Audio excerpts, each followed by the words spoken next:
Hey, what's up, team?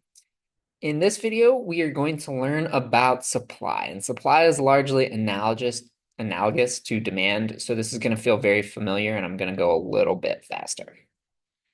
All right. So first things first, quantity supplied is how much of a good or a service sellers want to sell, and it depends on price, much like quantity demanded depends on price. There are three ways of expressing the relationship between quantity supplied and price, and they're the same as they were for quantity demanded and price. The first is supply schedules, the second is supply curves, and the third is supply equations. So we're going to use the mirror image of the example that we used in the demand video. How many cups of coffee will coffee shops supply depending on the price of a cup of coffee?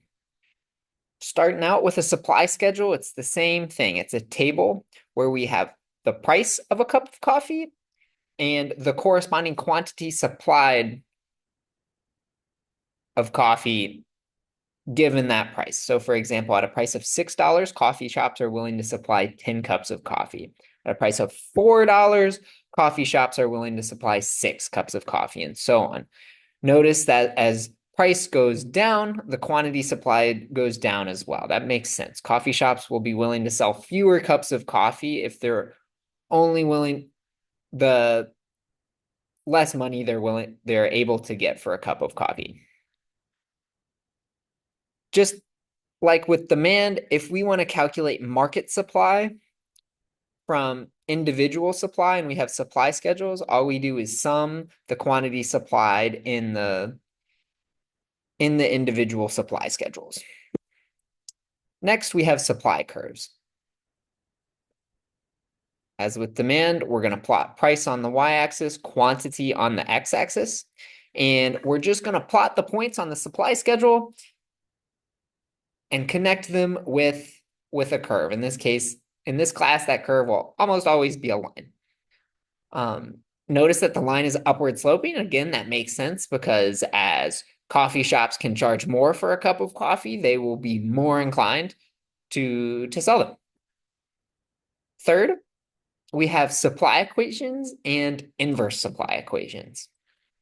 A supply equation writes quantity as a function of price, as in this equation, and an inverse supply equation writes price as a function of quantity, as in this equation here. To calculate market supply from individuals' supply equations, all you do is you sum up those individual supply equations. Note, however, that you do not, I repeat, you do not sum up inverse supply equations. This is the exact same common mistake that people make when trying to calculate market demand, and the reasoning is the exact same. All right. There are two reasons why quantity supplied might change. The first is that price changes. As we said, there's a relationship between price and quantity supplied. That means if price changes, quantity supplied changes. Generally speaking, as price increases, the quantity supplied will increase as well. And vice versa is true.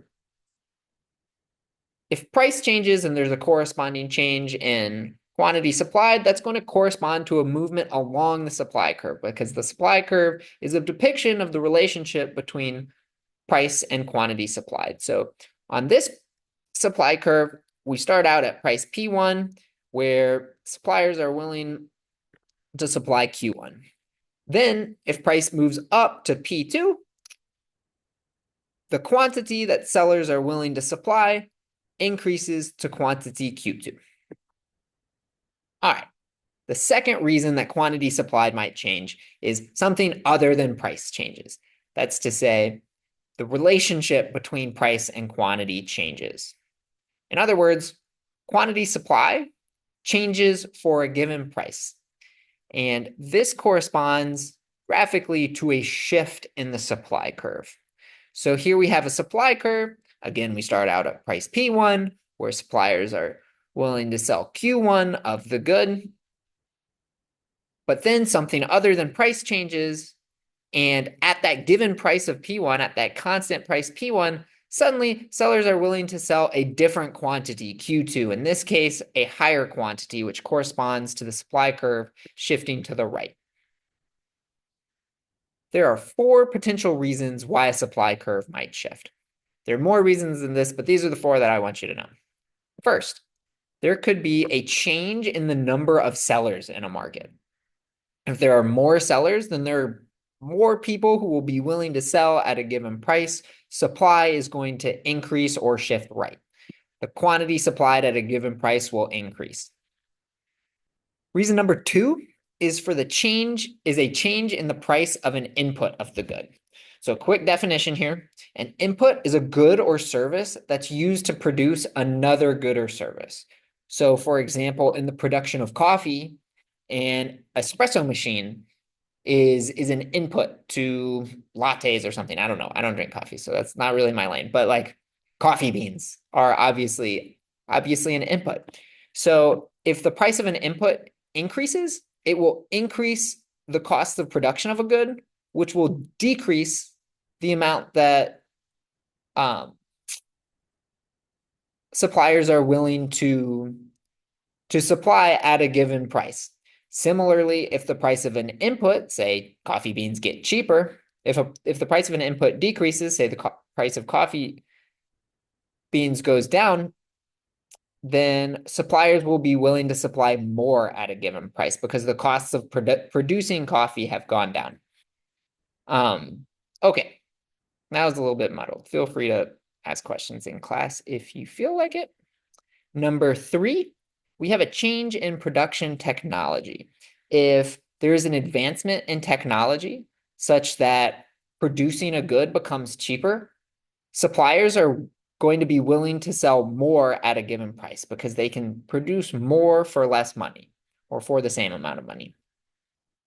Similarly, if there's some sort of regression in technology due to war or something like that, then suppliers are going to be willing to sell less of the good for a given price because producing it will cost more money.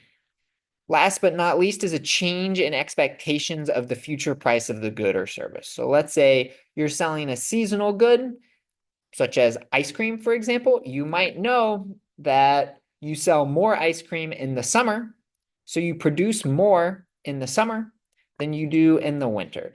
That's to say, at a given price, you're willing to supply more in the summer than you are in the winter. And that is supply. Congratulations. You've now learned about both supply and demand, probably the 2 most fundamental concepts in economics, and we're off to an awesome start. All right.